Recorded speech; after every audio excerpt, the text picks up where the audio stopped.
Well, hello there, Facebook, LinkedIn, YouTube. I am excited to be here with you today. Today I'm going to be, I have my Talk Leadership with Cedrick and a Cuppa Joe on the radio hat. And we're going to be going live on the radio here at IBGR in about the next 5 to 6 minutes, 7 minutes. And but I always like to come on a little bit ahead of time and get you guys ready for the show today. Today on the show, we're going to be talking about the 5 elements of emotional intelligence. So if you know someone in your organization that wants to hear a little bit about emotional intelligence, then you need to tell them to tune in, because we're going to be going deep on emotional intelligence, self-awareness today. But just to get ready for the show, again, the radio show will go live here at the top of the hour at 2:00. But I always want to come on a little bit early and just chit chat with you a little bit. So, let me start off with this story, and then we're gonna get going here. Now I'm from Louisiana, so this is gonna be a Louisiana story, right? This is old Cajun boy that was. He was, somewhat educated, and he was over. He went to University of Mississippi, and I guarantee you, this guy wasn't from Louisiana originally. So, but he had 2 old Cajun twin horses, which are very rare. And he would always say, "I can never tell these 2 horses apart." Now, one of his friends went to help him figure out how to tell the horses apart. He said, "Well, let's measure them." Now, the old Cajun guy said, "I've tried that, but I don't see that they seem to be the same." He said, "Well, they're both about 15 and a half feet high on the dot. So I can't really use that to tell the difference in them." His friend said, "Well, have you thought about trimming the tail?" He said, "Yes, I've thought of that. And that darn tail just keeps growing back every time." Well, his friend said, "Well, did you measure how long they were?" He said, "Yes." And he said, "I never thought about that before." How long they were? He said, "Well, let's measure them." Well, one of them was exactly 3/4 of a hand longer than the other one. So he thought he had a solution. He says, "See, that was easy. Now you can tell the difference. One of them is 3/4 a hand longer than the other. Now you can easily tell them apart very quickly." Now the old Cajun guy looked back at him and says, "I always thought the black horse was longer than the white horse." So folks, I'm excited to be here with you today, and I just want to tell you, I'm always excited to be here. And we're going to go live here. And we have another 4 minutes before we're going to go live. I'm going to hit the live switch on the radio show, and we're going to kick it into high gear. But since we have a little bit more time, let me see if I can just entertain you a little bit longer. Down in South Louisiana, this little town, they finally built a new 4-lane highway and a couple new red lights. They got a lot of towns that have 1 lane roads and no red lights. Well, this town had put in a 4-lane highway and a couple of new red lights. Now, I have a friend who was driving along that highway, and he wasn't totally drunk, but he was a little tipsy. He felt like driving across all 4 lanes of the highway. Driving right behind him was a preacher friend of ours, right? And the preacher was concerned about my friend who was swerving all over the road, and he couldn't get around him. Well, my lightly drunk friend lit a cigarette, and the car straightened up right away. See, the preacher was then able to pass around my friend, and by this time, the preacher was so concerned with him, he started watching the man in his rearview mirror. In fact, he was watching him too good in the rearview mirror, because the road turned, but the preacher didn't, if you know what I mean. He ran straight into an old live oak tree and tore up his car. I mean, just really tore his car up. Well, my friend was was getting kind of close to him. So he pulled up to him where the preacher was, and he struggled to get out of his car, because he was a little drunk. He struggled to get out of his car, and he goes up to the preacher and says, "Man, are you okay, my friend? Are you hurt, my friend?" And the preacher says, "Oh, no, I'm good." My friend said, "Well, you are lucky. Look at your car. It's tore up from the floor up." He said, "Not a scratch on you. Don't you realize how lucky you are?" Well, the preacher says, "Oh, no. I don't believe in luck. I'm not luck, sir. I am blessed." He says, "I'm blessed because the Lord was with me and he saved me." Well, my slightly drunk friend looked at him and says, "Well, the way you drive, you better let me ride with you, because if you don't, you're going to kill him." So, all right, folks, that's my jokes for today. So we're going to be going live. We still have another 2 minutes before we go live on the radio. And I'm excited to be here with you today. And I'm so glad that you tuned in today. And guess what? Man, I have a good show for you.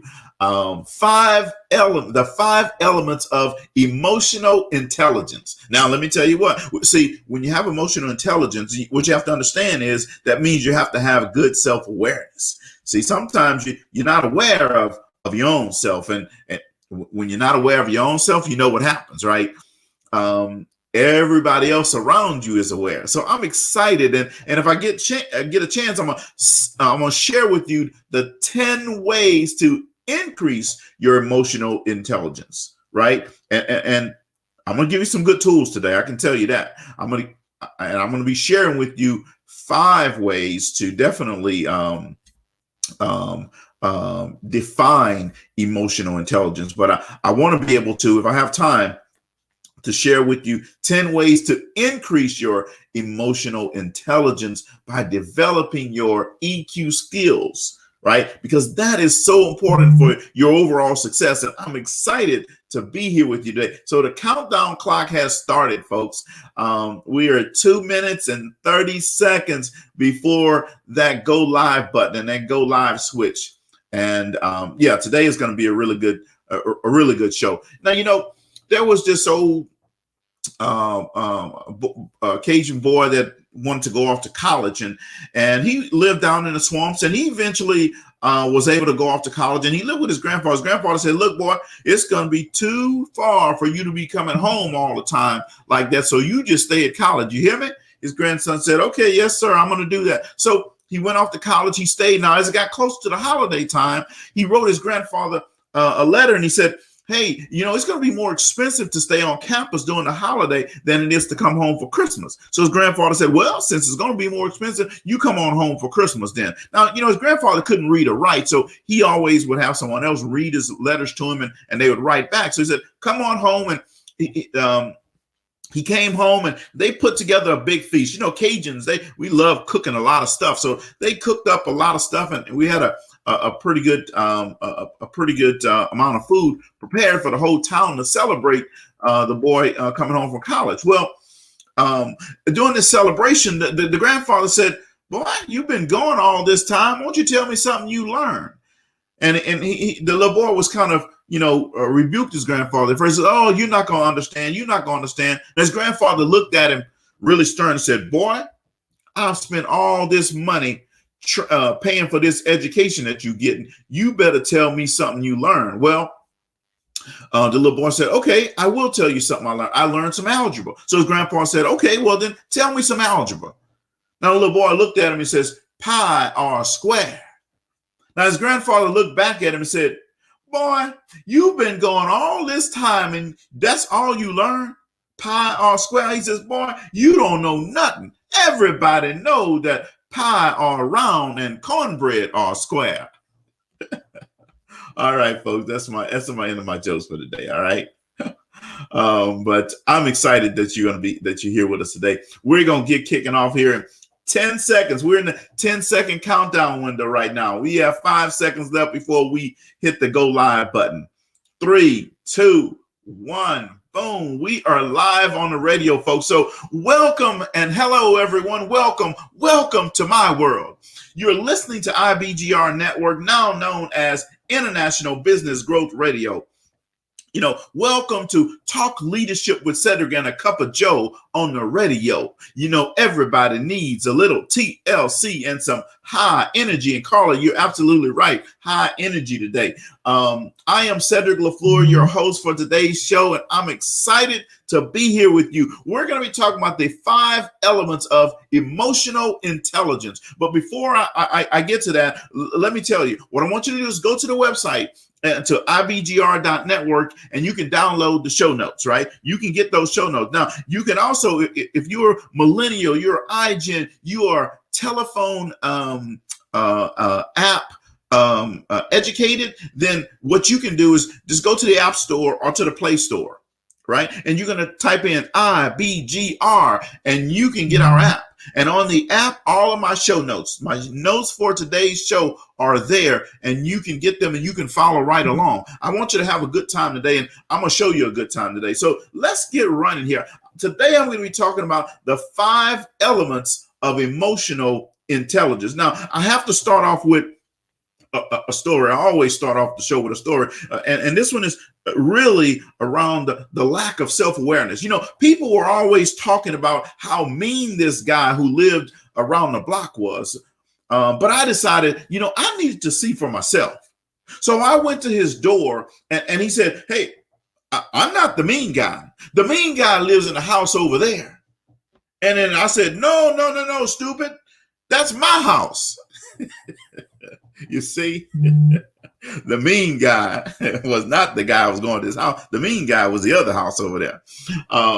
So let's talk about these 5 elements of emotional intelligence. See, like most lasting ideas, the importance of emotional intelligence seems obvious in hindsight, right? Research shows developing greater emotional intelligence can lead to higher pay, to higher performance, as well as a better professional and personal lead to better professional and personal relationships, right? And I like what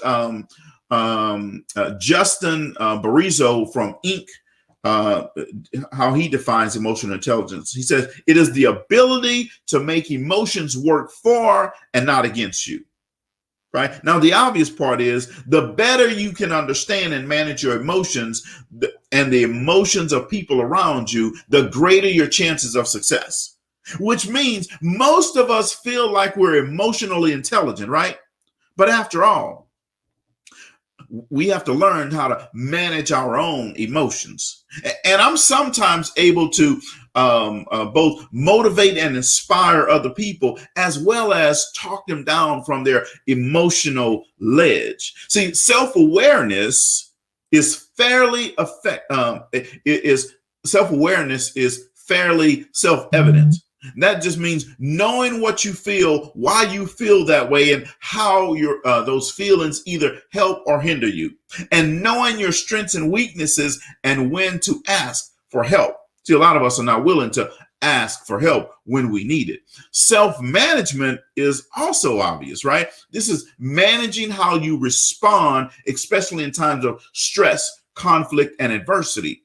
You got to stay focused on your goals. Now, Jeff Bezos puts it this way. He says, a sign of high intelligence is the willingness to change your mind when you uncover new information or new perspectives. In simple terms, social awareness is empathy. Let me say that again. In simple terms, social awareness is empathy. See, listening to others, paying attention to others, and finding common ground. That's what social awareness is. The ability to put yourself in other people's shoes, or more broadly, to put yourself in your organization's shoes.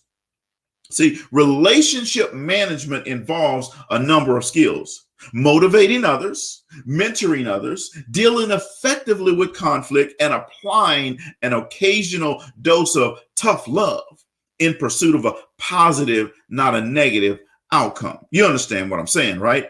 Now, there are 5 elements that define emotional intelligence. So let me break these down for you. And I want to make sure that you get it, you understand it.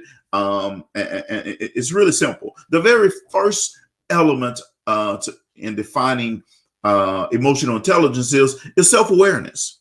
See, people with high EI, okay, emotional intelligence, understand that their emotions and understand their emotions, and they don't let their feelings rule them. You see what I'm saying? Now, they know their strengths and their weaknesses, and they work on these areas so that they can perform better.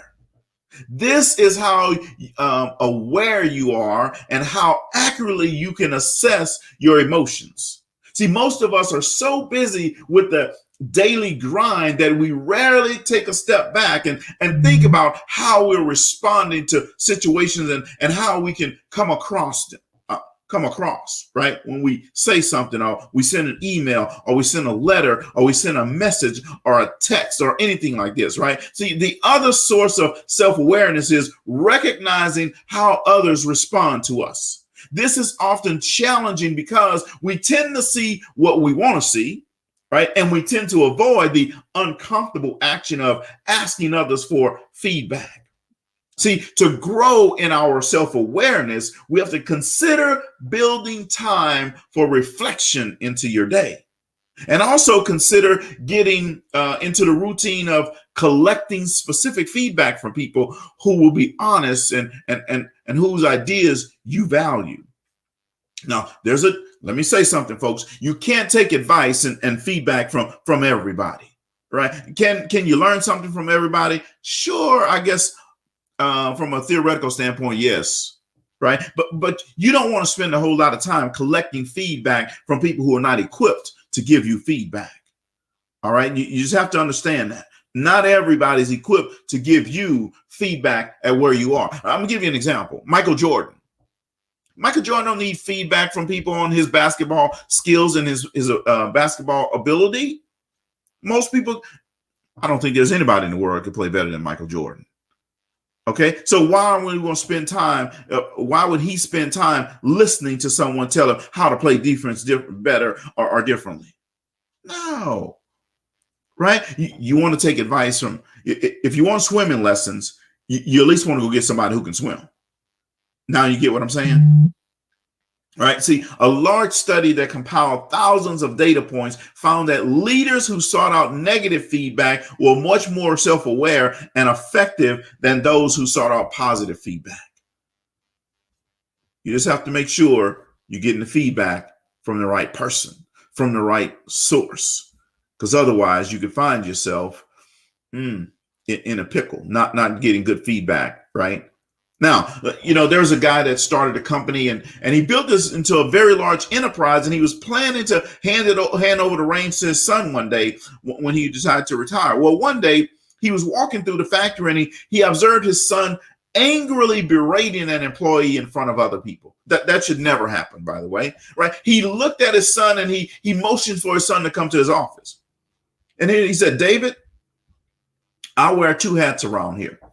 I am the boss and I am your father." He says, "Right now, I'm going to put on my boss hat."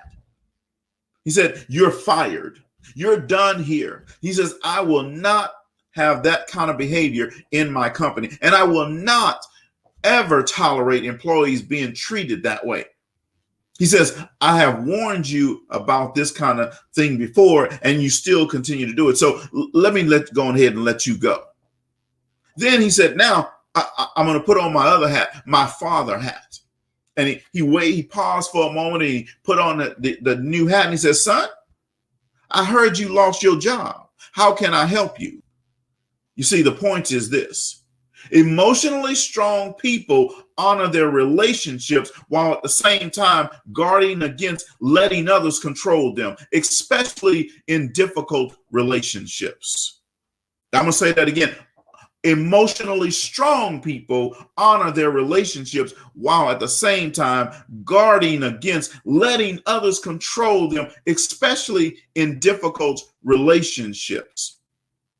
See, one of the things that you have to do in increasing your emotional intelligence is you have to utilize an assertive style of communicating.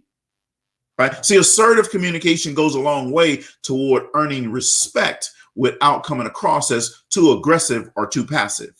Emotional intelligent people know how to communicate their opinions and needs in a direct way while still respecting others. It's important, folks. If you want to get along in this world, you have to learn how to respect others. The second thing is you have to respond instead of reacting to conflict. See, during an instance of conflict, emotional outbursts and feelings of anger are common, right? The emotionally intelligent person knows how to stay calm during stressful situations. They don't make impulsive decisions that can lead to even bigger problems. They understand that in times of conflict, the goal is a solution, and they make a conscious choice to focus on ensuring that their actions and their words are in alignment with that. You have to understand that, folks. That is if you're emotionally strong. Emotional intelligence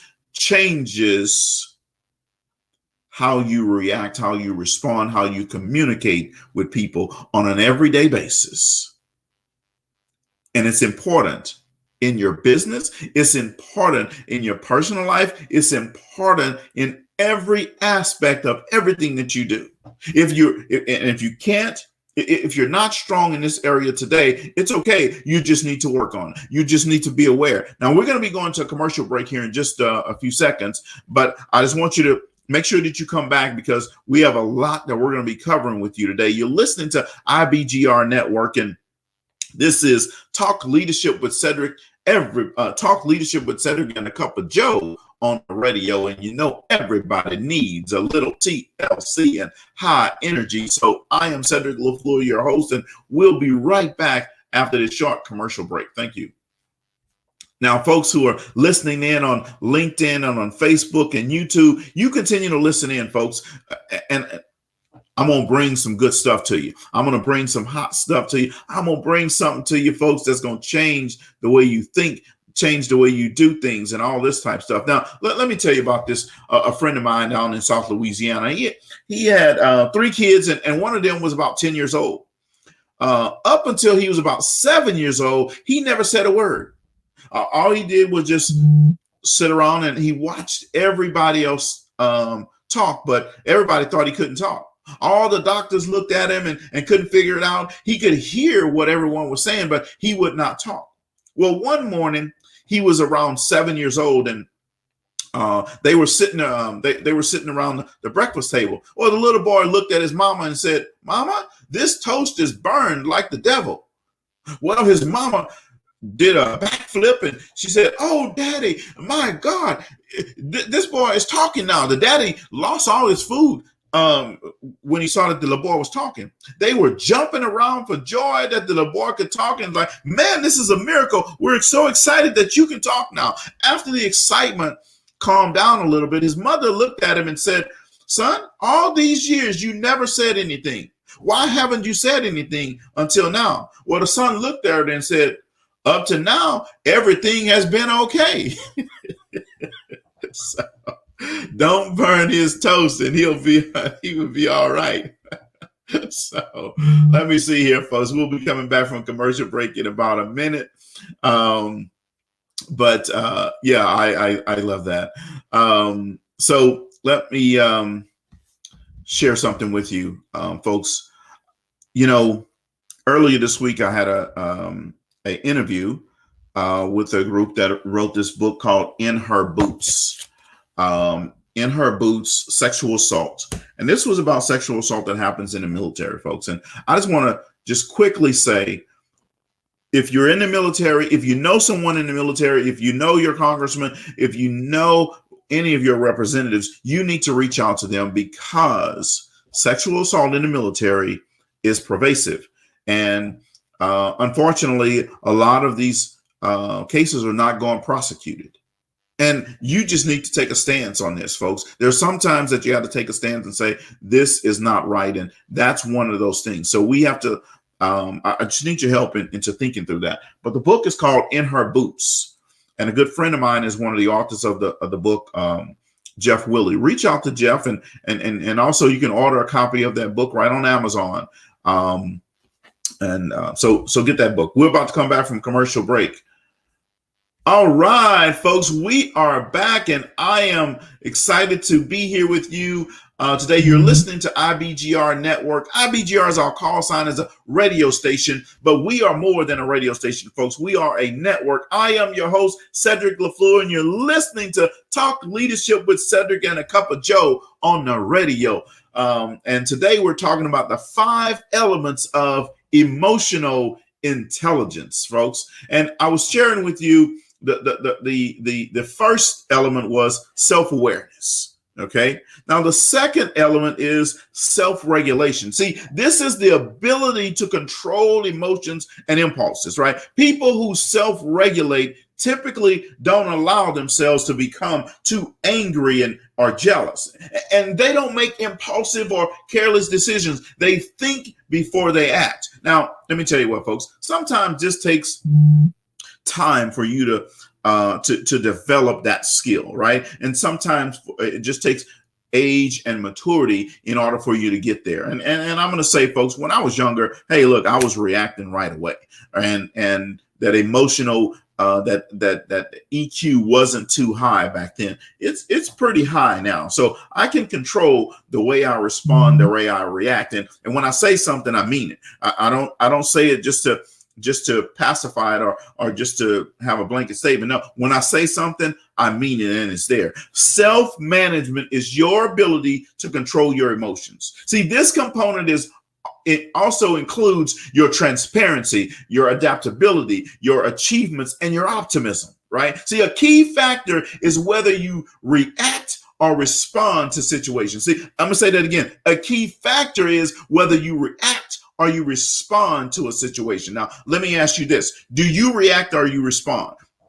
Type in the comments. If you're listening, you can type in the comments on on Facebook, on YouTube, or LinkedIn. Do you react or do you respond? Just type in react or respond, whichever one you do. Now, here's 3 other questions you need to contemplate. When you're getting an irritating email, do you write back right away? You see, that used to get me in trouble. I would write back right away, and I learned to not write back right away. Sometimes I'll write back right away, but I'll type it up and I'll remove the to line so that I can't accidentally hit send, right? So when I send something, I know what I'm sending now. Before it was, it was a hot mess. You just would get on the my wrath, and you didn't want that. The second question I have for you is, do you sometimes find yourself regretting how you handled yourself, wishing that you had been more calm and poised in a situation? Great question to ask. Great question to think about. I like what you said, call it, you respond, right? No, I don't get it. I don't get it a bit to think. I don't give it a bit to think about it first, right? She said, no, I give it a bit to think about it first. Absolutely. That's absolutely the best way. Now, the third question I want you to ponder on is, do you lose patience or rush others? Now, you see, I'm a high D on the DISC scale. Now, let me when I say I'm a high D, I just want you to understand my level of D-ness. Right. I recently took another DISC assessment, a different type of DISC assessment, and it gave you a rating of 0 to 100 for each one of the letters. Now, my C and my S are very, very low. My I was at a 67 on that scale of 0 to 100. My D on that scale of 0 to 100 is a 99. So, yeah, do I get impatient sometimes? Absolutely. Do I rush people? I don't necessarily rush them. I nudge them along a little bit. All right. So if you said yes to any of these questions, you may be in the habit of reacting rather than responding. Right? When you react, you do what comes naturally, which is going with the emotional part of the brain. That's the limbic part of your brain, just so that you know that, right? When you respond, you act against what is natural, which is why it's difficult. Carla is one of those people who responds. She does something that's a little bit different than that's natural. You engage in the rational part of your brain and you select the best response. So Carla, you get an A+ for today. I like that. Go ahead and type in the comments, Carla, A+. you get an A plus. So if you never got an A plus in school, you're getting one on Talk Leadership with Cedrick and a Cuppa Joe on the radio today. I'm gonna type that in the comments too for Carla. Carla gets an A plus. There you go. That's in the comments today. All right. Carla says, yay.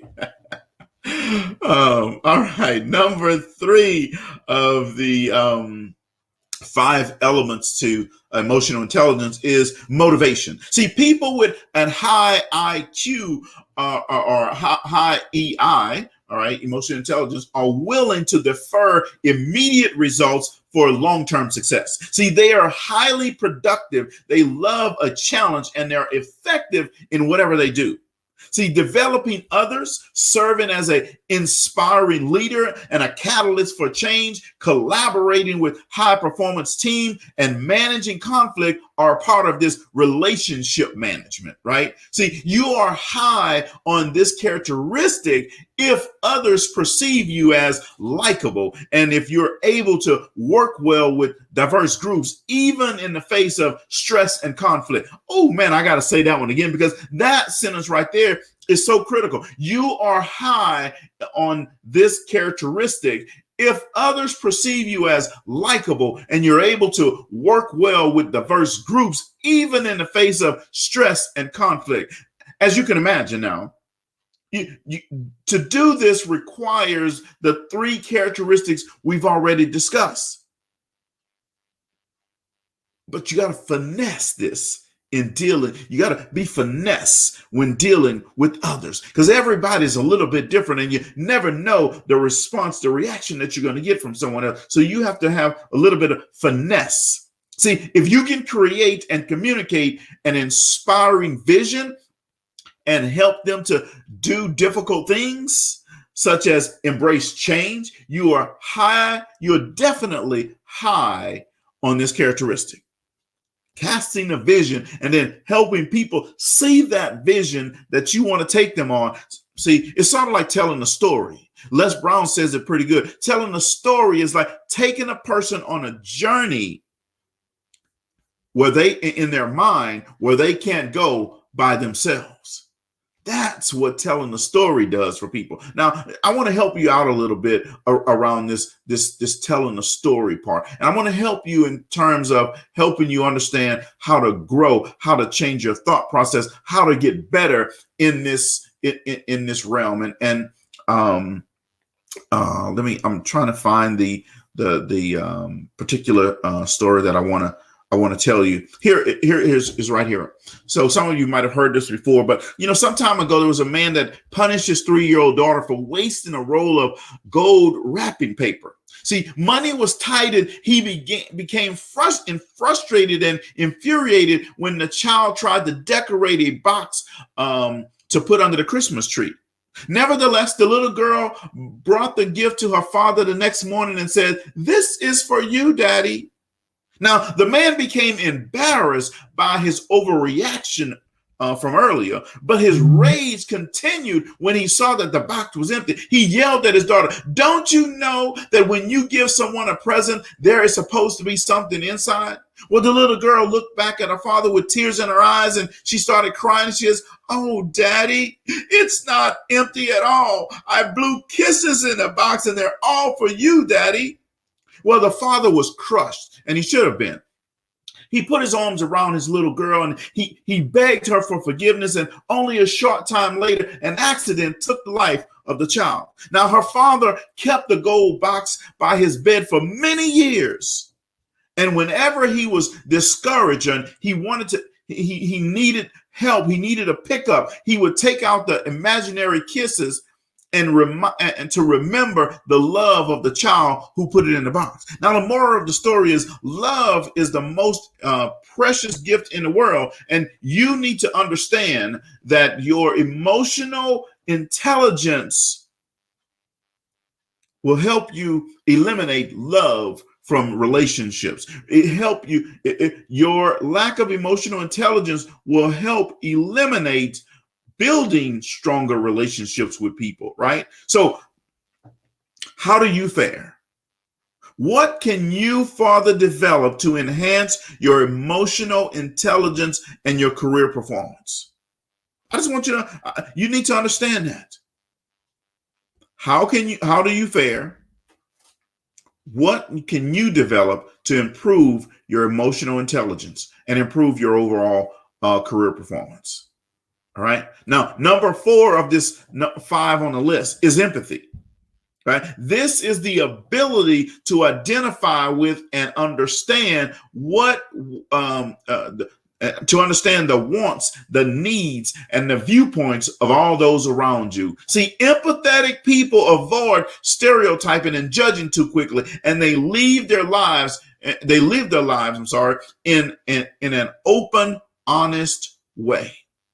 Not everybody can do that, folks. Not everybody has that ability to do that. I just want you to understand that, okay? That's why you have to have a strong emotional intelligence, and we call it an EQ for short. Really, you have to have a strong EQ. Okay, self-awareness is fairly self-evident. Knowing what you feel, why you feel that way, and how those feelings either help or hinder you. It's important for you to understand that. It's important for you to know that. If you don't, folks, you're going to struggle in relationships. And when I say relationships, that's personal relationships and career relationships. Now, we're going to be taking our second break here in just a second. You're listening to IBGR Network, Talk Leadership with Cedrick and a Cuppa Joe on the radio. And you know, everybody needs a little TLC and high energy. And when you have a high EQ, emotional intelligence, people are motivated, inspired, and they transform around you. When they don't, they leave you. We'll be right back after this break. So folks who are listening in on Facebook, who are listening in on LinkedIn, who are listening in on YouTube, we are on a commercial break right now from the radio, but I want to keep going, folks. I'm going to keep talking to you. I was sharing with you part of the 10 ways to increase your emotional intelligence. I shared with two of them with you. Let me share a third one with you. You have to utilize active listening, right? So in conversations, emotional, intelligent people listen for clarity instead of just waiting for their turn to speak. In other words, like Stephen Covey says, you listen to understand and then to be understood. There's a difference, folks. See, they make sure they understand what is being said before responding. They also pay attention to the nonverbal details of a conversation. This prevents misunderstanding and it allows the listener to respond properly, and it shows respect for the person they're speaking to. Now, let me share another one. Number 4. You have to be motivated. See, emotional, intelligent people are self-motivated and their attitude motivates others. In other words, they have a positive mental attitude, PMA, right? They set goals and are resilient in the face of challenges. Number 5 is they practice ways to maintain a positive attitude. See, don't underestimate the power of your attitude. See, a negative attitude easily infects others if a person allows it to. Emotional, intelligent people have an awareness of their moods and of the moods of those around them, and they guard their attitude accordingly. Right? See, they know what they need to do in order to have a good day and have an optimistic outlook. This could include having a great breakfast or a good lunch or engaging in prayer or meditation during the day, helping to keep positive quotes in front of them, positive affirmations around them. This is the difference, folks, in high EQ people. And these are the things you need to do to increase your emotional intelligence. If you're not doing these things, folks, I'm telling you now, you're hurting yourself, you're hurting your career, you're hurting your company, you're hurting all the people that are around you. Now, it's up to you. I mean, I can only tell you so much, but it's up to you. And Carla and I can only tell you so much. The rest is up to you. Carla is, according to Her response is she's a high EQ person. So it's totally up to you. We're going to be coming back from commercial break here in just a second. All right, folks, we are back, and I'm excited that you're listening to us today. You're listening to IBGR Network. IBGR is our call sign, is a radio station, but we are more than a radio station, folks. We are a network. I am your host, Cedrick LaFleur, and you're listening to Talk Leadership with Cedrick and a Cuppa Joe on the radio. And let me tell you what, today we're talking about the 5 elements of emotional intelligence. The 5 elements of emotional intelligence. And let me tell you what, folks, people who have a high EQ typically are people who understand how to work outside of their comfort zone. They understand how to get over adversity. They understand how to motivate and inspire other people. Once there was this old man who was broke, living in a tiny house and owned a old beat up car. He was living off about $99 Social Security check every month, right? At the age of 65 years old, he decided things had to change. He needed to do different things. So he thought about what he could offer. His friends raved about his chicken recipe, and he decided this was his best shot at making a change. Right. He left Kentucky and he tried he traveled to different states to try to sell his recipe. He told restaurant owners that he had a mouth-watering chicken recipe and that they had to have it. He offered the recipe to them for free, no charge at all. He just asking for a small percentage of the sales. Right. It sounds like a good idea, right? Yeah, it was a good idea. Unfortunately, not many of the restaurants took him up on it. He heard no over 1,000 times. How many times have you heard no before and you decided to give up and you decided to quit? He heard no over 1,000 times, but not once did he say, I'm quitting, I'm giving up, I'm throwing in the towel. He kept going. Even after all those rejections, he didn't give up. He believed in his chicken recipe, that his chicken recipe was so special. And he got rejected 1,009 times before he heard his first yes. 1,009 times before he heard his first yes. Now think of you. When you hear rejection number 10, you think, oh man, maybe I don't need to do this. Then you get to rejection number 100 and you go, oh man, I really don't need to do it. What about you get to rejection 500? You're like, I really don't need to do this anymore. I'm quitting. I'm going to give up. I'm going to throw in the towel. What about it?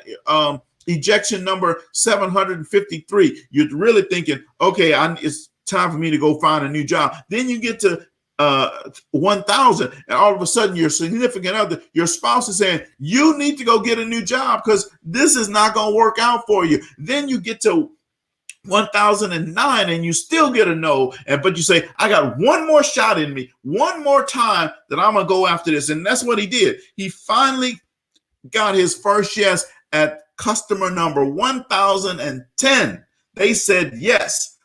With that one success, Colonel Heartland Sanders changed the way Americans eat chicken. Kentucky Fried Chicken, popularly known as KFC, was born. Remember, never give up and always believe in yourself in spite of rejection. Never give up. You don't quit. You don't give up on the goal. You just change the plan. You may have to change your words. You may have to change what time you go in. You may have to change something you say. You may have to change something that you do, but you never give up. See, people with high emotional intelligence understand this. They don't give up. They don't quit. You have to always believe in yourself. You have to believe that you're stronger than you are. You're smarter than it seems.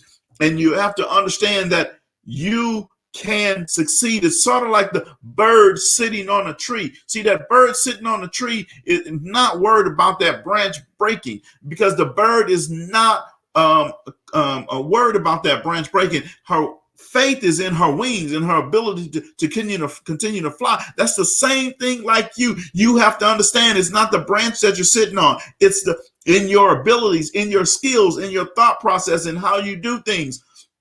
That makes the difference. So you don't give up, and you must understand you're stronger than you seem. You're smarter than it appears, and you have the ability to make it happen as long as you believe in yourself. See, people with high EQs, they understand this. They get it. Now, number 5 is on these 5 elements of emotional intelligence is social skills. Right? People with strong social skills are typically team players. See, rather than focus on their own success, they help others to develop and shine. You know, there's a principle that says the goal is more important than the road. Let me hear you say that. The goal is more important than the road. People with high emotional intelligence, they get it. They understand it. They can they can manage disputes. They are excellent communicators, and they are masters at building and maintaining relationships. Let me say that again. They can manage disputes and are excellent communicators and are masters at building and maintaining relationships. You know, Donna, who works here, who runs the radio station, she's one of those people who understands how to manage disputes, and she's an excellent communicator and a master at building and maintaining relationships. She does all of this with all the different personalities here at the radio station. Your organizational awareness, focus on service, and limit of empathy compose your social awareness, right? You got to improve your organizational awareness by fine-tuning your radar for the emotional climate in groups and for recognizing power dynamics. Now, I'm gonna say that again because it's important that somebody out there get this, right? Improve your organizational awareness by fine-tuning your radar for the emotional climate in groups and recognizing power dynamics. You got to improve your service orientation by fine-tuning your radar for your customers or your clients' needs, right? You do this by first and foremost always taking personal responsibility even when things aren't going well. Other strategies to enhance your service orientation include being as available as you can, responsiveness to your customers' needs as much as possible, and coming up with a system to regularly gather feedback from your customers, from your clients, from your employees. See, this is so important in terms of emotional intelligence for people. Sometimes you just don't get it. So you may say, so how do I become a self-aware person? Well, let me tell you. To become a self-aware person, you have to pay attention to, number 1, what you're doing. Number 2, the impact that it's having. Then number 3, then alter your behavior as necessary and become aware of your style under stress. So to become more self-aware, I know some people that I used to work for, they need to understand this, right? They have the titles, but they don't understand self-awareness. They don't understand emotional intelligence. They hear the words, but they don't get it. So you have to understand, what are you doing? The impact that it's having, then alter your behavior as necessary and become aware of your style under stress. See, many of these skills may seem to be best suited for those who are under basic human psychology. Let me say that again. Many of these skills may seem to be best suited for those who understand basic human psychology, but high IQ skills may come more easily to naturally empathetic people. That's just no doubt about it. But anyone can develop it. It doesn't matter your age. It doesn't matter your gender. It doesn't matter your race. It doesn't matter your ethnicity. None of that matters. High IQ skills may come more easily to naturally empathetic people, but anyone can develop these skills. See, less empathetic people just have to practice being more self-aware and conscious of how they interact with others. I'm going to say that again because somebody out there needs to hear this. Less empathetic people just have to practice being more self-aware and conscious of how they interact with others. All right? You just can't talk to people any old kind of way and think it's okay. right? I'm just telling you that, folks. When I was younger, I used to, people say, hey, Cedrick, you don't have any tact. Well, you got to learn to develop that. And you got to learn how you speak to people. It doesn't matter who you are, where you are, and how old you are.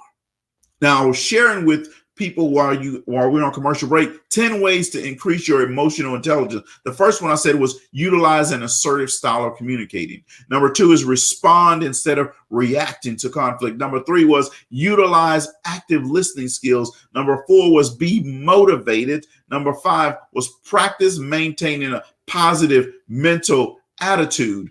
And number 6 is practice self-awareness. Emotional intelligent people are self-aware and intuitive, right? They are aware of their own emotions and how they can affect those around them. They also pick up on others' emotions and their body language, and they use that information to enhance their communication skills. Number 7 is they critique well.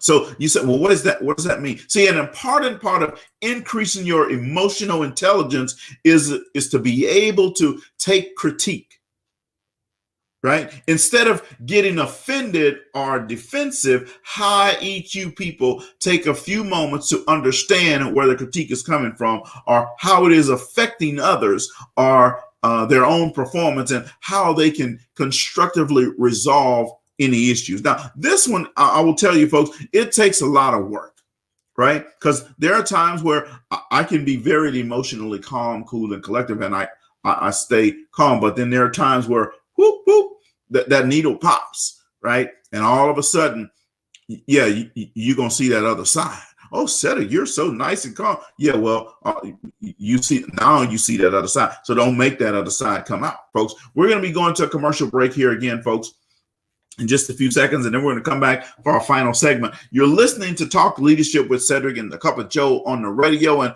I am Cedrick LaFleur, your host. And everybody needs a little high energy. Everybody needs a little TLC and high energy. This is IBGR Network. We'll see you right back after commercial. All right, so folks who are listening to us on LinkedIn, Facebook, and YouTube, I want you to stay tuned with us. We're on a commercial break right now from the radio station, and we'll be right back after this short commercial break. And we're going to come back with session number 4, which is going to round out our day. Now, all day I've been sharing with you some little tidbits and some stories of, with my folks from Louisiana. And I want to tell you about this story. I was traveling in Lafayette, Louisiana, and that place has a lot of crooked streets. They twist and turn streets, right? And just like most small towns in Louisiana, I got to this one intersection and I didn't know which way to go. So I stopped to ask the old man standing on the side of the road. I said, "Sir, if I go down this road to the left, do you know where it's going to take me?" Well, the old man looked at me and he says, "It breaks my heart to tell you, Sonny, but no, I don't know." So I asked him, "Sir, if I go down this road to the right, do you know where it's going to take me?" And the old man looked at me and says, "Yes, sir, it breaks my heart to tell you, but me, no, I don't know also." So I said, "Sir, if I go back down the road I came down, do you know where that's going to take me?" And the old man looked at me again. He says, "Oh, it breaks my heart, Sonny. I got to tell you again, me, sir, I don't know that also." So I looked at the old man and I said, "Well, you don't know much of anything, do you?" Well, the old man looked right back at me and says, "Yes, sir, that may be true, but I ain't lost, no." All right, folks, I got my jokes today, so I need y'all to be laughing at my jokes, all right? All right, let me see here, folks. We're going to be coming back from a commercial break here in about another minute. So let me do this. I'm going to share another story with you. I have a friend that lives down in a lot of friends that live down in South Louisiana, and we always coming up with all kind of stuff and talking about different things and trying to make sure that we're on top of things. And well, I'm not going to be able to tell you that story. I'm going to tell you when we come back from commercial break here. We have 30 seconds and we'll be back live on the radio. So I'm going to hold this story here until we go live here on the radio. So we have 15 seconds and then we'll be back live on the radio for our final segment of Talk Leadership and Cedrick with a Cup of Joe on the radio. Talk Leadership with Cedrick and a Cup of Joe on the radio. We'll be back in 2 seconds. All right, we are back, and I'm excited to be here with you today.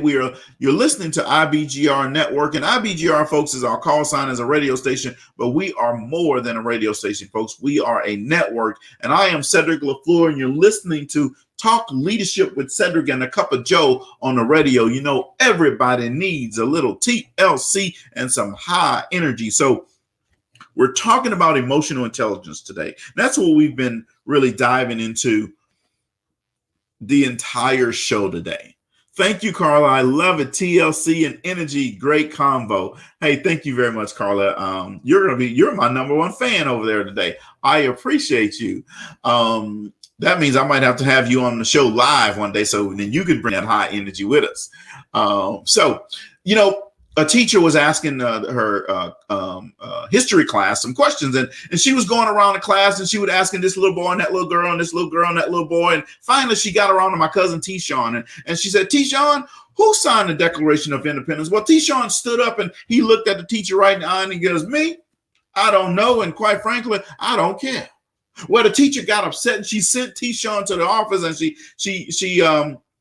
said, bring your pawpaw to school with you tomorrow so we can talk about this because I don't like the type of language you're using. So T-Shawn said, okay, no problem. So the next day he brought his pawpaw to school and the teacher said, please stand in the back of the classroom and act like you're not here and watch how T-Shawn is acting. He said, okay, ma'am. So the teacher started asking questions to the little boys and to the students in the class. And she asked this little boy and that little girl and that little girl and this little boy questions. And again, she got back to my cousin T-Shawn. She said, T-Shawn, who signed the Declaration of Independence? Well, T-Shawn stood up and he looked at the teacher in the eye and replied just like he did yesterday. He says, me, ma'am, I don't know. And quite frankly, I don't care. Well, the teacher looked at Papa and said, you see, please take him in the closet and give him a real good talking to because I don't like his language. So Papa took T-Shawn in the closet and he said, son, look, your grandma don't have much of an education and me, I don't have any. And when you get into trouble, when you get yourself into trouble, you have to get yourself out the best way that you can. Now, if you sign that paper, you go right in there and you tell that teacher you signed that paper. All right, folks, that's my last one for today. All right, so I was talking about the 10 ways to improve your emotional intelligence. Number 8 is empathize with others. See, emotional intelligent people know how to empathize. They understand that empathy is a trait that shows emotional strength and not weakness. They understand that empathy is a trait that shows emotional strength and not weakness. Empathy helps them to relate to others on a basic human level. That's all people want when they want communication from you, right? It opens the door for mutual respect and understanding between people while differing, even though they may have differing opinions during different situations. Now, number 9 is utilize your leadership skills. See, emotional intelligent people have excellent leadership skills. They have high standards for themselves and they set an example for others to follow. They take initiative and they have great decision making and problem solving skills. This allows for a higher and more productive level of performance in their life, in at work, in their relationships, all over. And number 10, let's get a drum roll. Thank you, drummer. Number 10 is you have to be approachable and sociable. See, emotional, intelligent people come off as approachable. They smile and give off a positive presence. They utilize appropriate social skills based on their relationships with whomever they are around. They have great interpersonal skills and they know how to communicate clearly, concisely, whether the communication is verbal or nonverbal. See, many of these skills may seem to be suited for those who understand basic human psychology, but they're really not. Everybody can utilize and improve their emotional intelligence. Every person on the planet can. You just have to be willing. You just have to be able. You have to be willing to subordinate yourself and think through the things that can help you improve your emotional intelligence. And let me tell you what, folks, if you're going to get along in this generation, you have to have a high EQ. You have to be one of those leaders who have a high emotional intelligence. If you are not, you're going to find yourself sitting on the outside looking in. And let me tell you what, when you find yourself sitting on the outside looking in, that's not a good thing. You have to learn to appreciate other people. Showing appreciation for your employees assures them that their hard work is being recognized. Employees feel valued, and and feeling appreciated inspires employees to stay longer at a company. And leaders acknowledging others can also cause a ripple effect and increase workplace morale. See, appreciation for your workers can be as simple as congratulating them on the work that they completed on a project, or stating how well they handled a situation with a difficult employee. You have to also be personable. All right. Taking the time to speak to an employee about subjects outside of work makes a leader more personable. All right. Employees will be able to let their guard down, and trust can blossom in a professional setting. See, the law of solid ground says trust is the foundation of leadership. Character makes trust possible. Trust makes leadership possible. Without it, they don't work together. See, as a leader, it also allows you to practice your listening and social skills. When interacting with an employee, ask open-ended questions. Elaborate more on a subject of interest, right? For instance, do not just ask how someone's family is doing, but ask how a specific family member is doing. How's their wife? How's their son? How's their daughter? That type things. And then last thing is, folks, you have to be realistic. See, business leaders should strive for perfection, but they must accept that it's not always achievable. Let me say that again. Business leaders must strive for perfection, but they must accept that it is not always achievable. It is essential to support employees on the path of success, but not pressure them where they feel failure, where they fear failure, right? See, setting realistic goals will give employees insight into what is expected of them and what a leader feels they can accomplish. That's important. Remember, failure provides team members the opportunity to use their creativity and understand that what works and what doesn't work.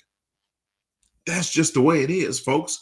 And I just want to tell you, see, you have to understand your emotional intelligence. You have to understand how to connect with people. I don't care who you are, how good you think you are. If you cannot connect with people, folks, it's just not gonna work. I'm just telling you. You know, there was a little boy that had a very bad temper, and his father decided to hand him a bag of nails, and he said, every time you lose your temper, you're going to have to hammer a nail into the fence. Well, on the first day, the little boy hammered 37 nails into the fence. Now, the boy gradually began to control his temperature over the next few weeks, and the number of nails he was hammering into the fence slowly decreased. Now, he discovered it was easier to control his temper than to hammer those nails into a fence. Well, finally, the day came when the boy didn't lose his temper at all. He told his father the good news, and the father suggested that the boy should now pull all the nails out every day when he kept his temper under control. You see how he switched that around on him? See, the days passed, and the young man finally was able to tell his father the great news that all the nails were gone. The father took his son by the hand and led him to the fence. Here's what he said. You have done well, my son, but look at the holes in this fence. The fence will never be the same. When you say things in anger, they leave a scar just like this one, pointing to the fence, right? You can put a knife in a man and draw it out. It won't matter how many times you say, I'm sorry, the wound is still there. Let me say that again. He told his son, well done, son. You did a great job. But look at the holes in the fence. See, the fence will never be the same. When you say things in anger, they leave a scar just like the ones he put in that fence. He says, you can put a knife in a man and draw it out. It won't matter how many times you say, I'm sorry, the wound is still there. The moral of the story is you have to control your anger and don't say things to people in the heat of the moment that you may regret later. Some things in life you're unable to take back. And that's why, folks, emotional intelligence is so important. This is why, folks, you have to change what you do, how you do, when you do, and why you do. And then you have to take this, folks, and take it to another level. You have to then start implementing this. You have to work on it. You got to practice. It's just like setting any goal, folks. In order to get better, you have to do better. You can't just always say, I'm sorry, and apologize and think that's going to be okay. You have to take yourself to a whole nother level. If you want to take yourself and your relationships to another level, folks, you have to do different. You have to do better. You have to be better. That's just the way it is, folks. I'm sorry to tell you. I'm not sorry to tell you. I'm happy to tell you, folks, that when you change and when you grow and you get better, things change around you. People change around you. All of a sudden, people don't leave. People stay. People want to stay because they love being around you. Now, this is the end of the show on IBGR. Today, I want to thank you guys. You can have a great rest of your day, great weekend. But for my social media folks, we're going to continue. Thank you for listening to IBGR today. So, folks, let me tell you what. When you want to change, when you want to get better, you can. Carla, I hear you say, I had a boss like that. Let me put it up on the screen. I had a boss like that made a huge difference in the people's morale. Absolutely. And I love what you said. You appreciate and celebrate. When you appreciate people and you celebrate them, man, things change. All of a sudden, they love being around you. All of a sudden, they don't want to leave the company. They can get a higher paying job somewhere else, but they're saying, no, I'm staying right here because this person values me. This person respects me. Emotionally strong people honor their relationships while at the same time guarding against letting others control them, especially in difficult relationships, folks. It just works. It's just a whole lot better. And let me tell you what, if you can't get your emotional intelligence, if you won't get your emotional intelligence in control, it's going to damage relationships. It's going to change things. It's going to change people that are around you. It's going to make people think totally different about being around with and for you in your company. Now, if you're okay with people just leaving your company, then you continue to have a low emotional intelligence. But when you want people to be around you and you want to take people to a whole nother level, you have to understand that you have to change. You have to understand that you have to do something different. And it's not the people's fault, folks. It is the leader's responsibility to change, to get better, to do things that's a whole lot different in your life. And let me tell you what, when you do, there are things that just happen. There are things that gets better in your relationships for people and around people and through people. Now, I've had a good time talking with you today, and I could be here for the rest of the day talking to you around this subject as well. But let me tell you what, I know that you have other things that you want to go do. I know that, you have other things that you'd like to get done. I'm going to share these things with you, and I want to tell you, you have to encourage employees to establish. You have to encourage employees so that you can establish a good foundation around them, right? And I just want to tell you, folks, when you do that, it changes things for you and for the people that you lead. Thank you, guys, and you have a good rest of your day. Thank you. Bye-bye.